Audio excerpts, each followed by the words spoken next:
देखिए, आज है मंडे और आज हमारी मार्केट बंद है क्योंकि आपको पता है कि भाई यहाँ पर 26 जनवरी की बात है, तो इसलिए हमारी तरफ से भी आप सबको सबसे पहली बात कि गणतंत्रता दिवस बहुत-बहुत मुबारक हो और इसकी ढेर सारी शुभकामनाएँ। देखिए, मुझे ऐसा लगता है कि आने वाला समय में 2026 के अंदर और भी भूचाल आपको मार्केट के अंदर देखने को मिल सकते हैं और यहाँ पर एक कहानी नहीं है भाई, बहुत सारी कहानी है जिसकी वजह से मैं ये बातें आपको कह रहा हूँ कि भाई आने वाला समय में और भी बुरा सिचुएशन यहाँ पर आपको देखने को मिल सकते हैं। सबसे पहले एक-एक करके हम आपको गिनवाना शुरू करें, इससे पहले मैं आपको एक रिक्वेस्ट करना चाहूँगा कि भाई चैनल को अगर अभी तक आपने सब्सक्राइब नहीं किया है, तो चैनल को भी ज़रूर सब्सक्राइब कर लें और वीडियो को लाइक करके ज़्यादा से ज़्यादा शेयर कर दें। आपको पता है कि भाई इस तरह के इंटरेस्टिंग कंटेंट मैं आपके लिए लेकर आता रहता हूँ। देखिए, सबसे पहले अगर एफआईआईज़ की सेलिंग की अगर बात की जाए ना, तो यहाँ पर जनवरी के महीने में अभी जनवरी ख़त्म भी नहीं हुआ है, लेकिन 40,000 करोड़ से ज़्यादा की सेलिंग एफआईआईज़ की तरफ से हो चुकी है। देखिए, अब एफआईआईज़ की जो तरफ से जो सेलिंग हो रही है, वो कई सारे रीज़न की वजह से हो रही है। एक तो इंडिया की इकोनॉमी और इंडिया की जो स्थिति है वो बहुत अच्छी नहीं है। उसके बाद इंडियन कंपनीज़ के जो रिज़ल्ट है वो बहुत अच्छे नहीं आ रहे हैं। इसके अलावा बाज़ार की स्थिति आप देखें तो लगातार वोलेटिलिटी बढ़ती हुई जा रही है। इंडियन स्टॉक मार्केट के अंदर लगातार कई वीक से आप देख रहे हैं तो गजबे वोलेटिलिटी है और यहाँ पर गजबे गिरावट हो रही है, लगातार और कंसिस्टेंटली गिरावट हो रही है मार्केट के अंदर। तो ये बहुत ताज्जुब वाली बात है। तो ये सारे रीज़न तो है ही हैं। दूसरे तरफ अगर आप डॉलर इंडेक्स को देखेंगे तो आपको पता चलेगा कि भाई रुपया जो है ना काफ़ी ज़्यादा अपनी वैल्यू को लूज़ करता हुआ नज़र आ रहा है। और इंटरेस्टिंग बात क्या है पता है आपको, जब आप गौर करेंगे और जब आप ज़्यादा से ज़्यादा रीड करने की कोशिश करेंगे तब आपको पता चलेगा कि भाई डॉलर भी अपने मतलब वैल्यू को लूज़ करता हुआ जा रहा है। तो डॉलर वैल्यू लूज़ कर रहा है, इसलिए दुनिया डॉलराइजेशन से भाग रही है, लेकिन उसके बावजूद भी रुपया उससे भी ज़्यादा फास्टली अपने वैल्यू को लूज़ करता हुआ जा रहा है। और इसीलिए आप देखेंगे भाई डॉलर जो है अभी अगर मैं आपको बताऊं तो आज के हिसाब से जब मैंने इसको देखा है तो मतलब 90.62 पर जाकर ये रुका हुआ है, ठीक है। और मुझे लगता है ये 91 भी हो जाएगा, 92 भी हो जाएगा और 2026 खत्म होते होते तक ये और भी ज़्यादा जा सकते हैं। तो ये सबसे बड़ा रीज़न है कि भाई हमारे देश का जो रुपया है वो बहुत ही ज़्यादा वीक होता हुआ जा रहा है। और इसी वजह से देखिए इंडियन स्टॉक मार्केट के अंदर हो क्या रहा है सेलिंग को लेकर कि एक तो पैसे बन नहीं रहे हैं और थोड़ा बहुत पैसे अगर बन भी रहे हैं तो उसको जब वो ले जाकर अपने देश के अंदर कन्वर्ट करते हैं तो उनको पैसे समझ में ही नहीं आता है। तो ये सबसे बड़ा महंगा रीज़न पड़ जाता है एफआईआईज़ के लिए कि भाई उनके इन्वेस्टमेंट आए तो कैसे आए। तो अभी देखिए बजट के अंदर अगर देखिए बजट बहुत जल्दी आने वाला है, फ़ेब का महीना शुरू होने वाला है, तो बजट के अंदर कुछ ऐसा कर लिया जाए, बजट के अंदर कुछ मतलब लिक्विडिटी डाली जा सकती है आरबीआई की तरफ से, या फिर ऐसा हो सकता है कि कुछ ऐसे रूल्स लाए जा सकते हैं जिसकी वजह से एफआईआईज़ हमारे मार्केट के अंदर से निवेश करना शुरू कर दे, हमारी मार्केट के अंदर निवेश करना शुरू कर दे, हमारी मार्केट उसके लिए अट्रैक्टिबल हो जाए। क्योंकि इंडिया की जो मार्केट है ना, अभी एफआईआईज़ के लिए कोई मायने नहीं रखता है दोस्त। वो बिल्कुल इस मार्केट से अलग ही होकर रहना चाहते हैं और बिल्कुल इस मार्केट के अंदर वो निवेश नहीं करना चाहते हैं। रीज़न कई सारे, मार्केट के हाल ख़राब है और उसके बाद रुपया वगैरह के बारे में तो मैं बता ही रहा हूँ। तो ये टोटली ये तमाम रीज़न है जिसकी वजह से जो है एफआईआईज़ का निवेश नहीं आ रहा है। और प्लस आप मार्केट का हाल देखें तो वही चीज़ें हो रही है जो लगातार नहीं होना चाहिए था। उसके बाद देखें जब वार का सीज़न स्टार्ट होता है ना, वार का सीज़न बोल रहा हूँ मैं, मतलब जब वॉर स्टार्ट होने लगता है ना, एक मुल्क का दूसरे मुल्क से, एक देश का दूसरे देश से, तो यहाँ पर क्रूड ऑयल के जो लेकर बातें होती है ना, क्रूड ऑयल महंगे होने लगते हैं वहाँ पर, समझ रहे हैं। इंपोर्ट एक्सपोर्ट महंगे होने लगते हैं, क्रूड ऑयल महंगे होने लगते हैं। अब क्रूड ऑयल जब भी वार का मामला हो ना, तो वहाँ पर क्रूड ऑयल को आप देखेंगे तो पहली फुर्सत में भाई वो वहाँ पर आपको महंगाई नज़र आ जाएगी। क्रूड ऑयल इस बीच में कुछ दिन पहले सस्ता हुआ था, लेकिन अभी आप देखेंगे तो फिर से 62 पे जाने वाला है या उसके आसपास जाने वाला है। तो क्रूड ऑयल भी महंगा हो रहा है। तो ये टोटली रीज़न है जिसकी वजह से भाई मार्केट की स्थिति ख़राब है, देश की स्थिति ख़राब है और आने वाला समय में और भी मुझे लगता है कि भाई मार्केट की स्थिति और भी ज़्यादा ख़राब हो सकती है।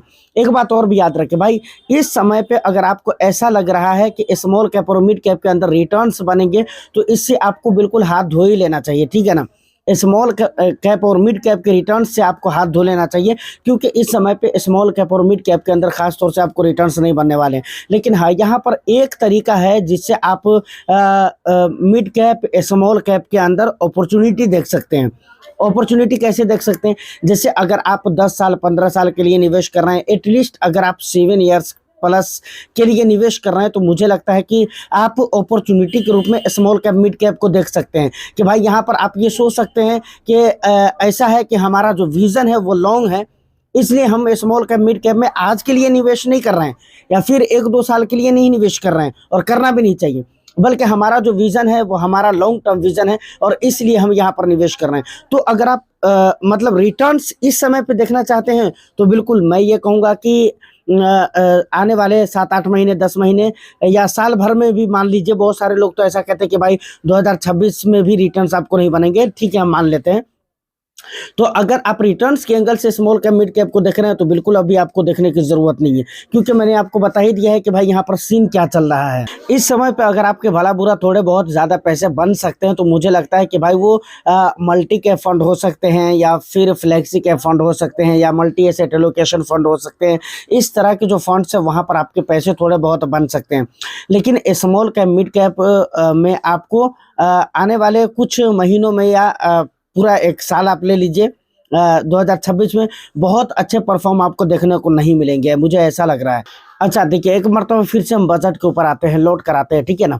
देखिए बजट को लेकर हमको अभी ऐसा लग रहा है कि भाई हमने कहा ना पीछे वीडियो में कि गवर्नमेंट कुछ ऐसा करे जिसकी वजह से एफआईआईज का निवेश हमारे मार्केट में आना शुरू हो जाए। लेकिन आपको क्या लगता है कि बजट में कुछ अच्छा और बहुत हाई लेवल का कुछ दिखने वाला है जिससे एफआईआईज हमारे मार्केट के अंदर रुक सकते हैं या रिटर्न उनके इन्वेस्टमेंट आ सकते हैं, मतलब वापसी उनके इन्वेस्टमेंट फिर से होने लग सकते हैं इंडियन स्टॉक मार्केट के अंदर?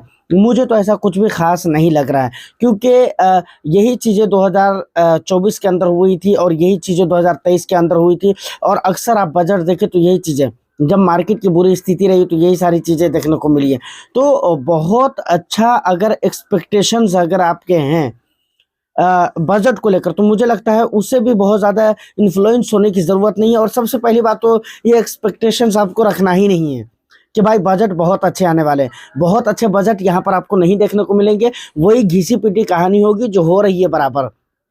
कुछ ऐसे सेक्टर्स हैं जहाँ पर उम्मीदें हैं कि अच्छे बजट आ सकते हैं, उसको लेकर, जैसे इंफ्रा हो गया, एनर्जी हो गया, क्योंकि अभी और उसके बाद क्या कहते हैं कि डिफेंस वगैरह को लेकर, ठीक है ना। तो डिफेंस को लेकर 2024 में भी बहुत सारी बातें हो रही थी, बहुत ज़्यादा बातें हो रही थी, आपने देखा होगा, लेकिन बजट में कुछ नहीं हुआ था। तो फाइनली पहले से अगर आपने इन्वेस्टमेंट करके रखा हुआ है या न्यू इन्वेस्टमेंट करना चाहते हैं तो एक बेटर स्ट्रैटेजी के तहत ही आपको इन्वेस्ट करना पड़ेगा। ख़ास तौर से मैं ये कहूँगा कि भाई फ्लेक्सी कैप वगैरह जो है इनको आप अपनी पोर्टफोलियो में इंक्लूड करने की कोशिश करें। एक्सपोजर की बात है, जैसे देखिए एक है श्वेता पटेल मैम है या सुगंधा मैम है, उनका कहना था कि स्मॉल कैप के अंदर हमने एक्सपोजर करके रखा हुआ है, तो क्या हमें उस को रिडीम कर देना चाहिए, ऐसा कुछ सवाल था, ठीक है। मुझे उतना याद नहीं है, लेकिन मैं पढ़ा तो सवाल कोई सी हिसाब किताब का था। तो देखिए मैं एक ही बात कहता हूँ कि रिडीम करके कुछ बनने वाला नहीं है। सबसे पहले तो आपको ये देखना चाहिए कि आप निवेश कितने सालों के लिए कर रहे हैं, आपका इन्वेस्टमेंट होराइजन क्या है, आपकी रिस्क एपिटाइट क्या है, और उसके अलावा अगर आपको समझ में आता है तो आप एक्सपोजर को कम कर दीजिए। मतलब स्मॉल कैप के अंदर जो एक्सपोजर है आपके, उसको आप कम कर सकते हैं। इन चीज़ों को आप शिफ्ट कर सकते हैं। बेटर जगह वो है शिफ्ट करने की जो आपके रिस्क एपिटाइट से मैच करता हो। जैसे अगर आपको लगता है कि भाई लार्ज कैप में मेरे लिए डालना ज़्यादा बेटर हो सकता है या मल्टी कैप में डालना ज़्यादा बेटर हो सकता है, तो आपके रिस्क एपिटाइट के अकॉर्डिंग क्या बेटर हो सकता है उसको आप गौर करने की कोशिश कीजिए, जो कि आपसे ज़्यादा अच्छा कोई नहीं जानता है, कोई नहीं जानता है, ठीक है ना। कोई भी जानेगा, आपके बताने पर जानेगा, लेकिन आपको बखूबी मालूम है कि आपके लिए क्या बेटर हो सकते हैं, तो उन चीज़ों को गौर करने की कोशिश कीजिए। लेकिन अगर ओवरऑल मैं अपनी थिंकिंग बताऊं तो इस समय पे फ्लेक्सी कैप ज़्यादा बेटर हो सकता है।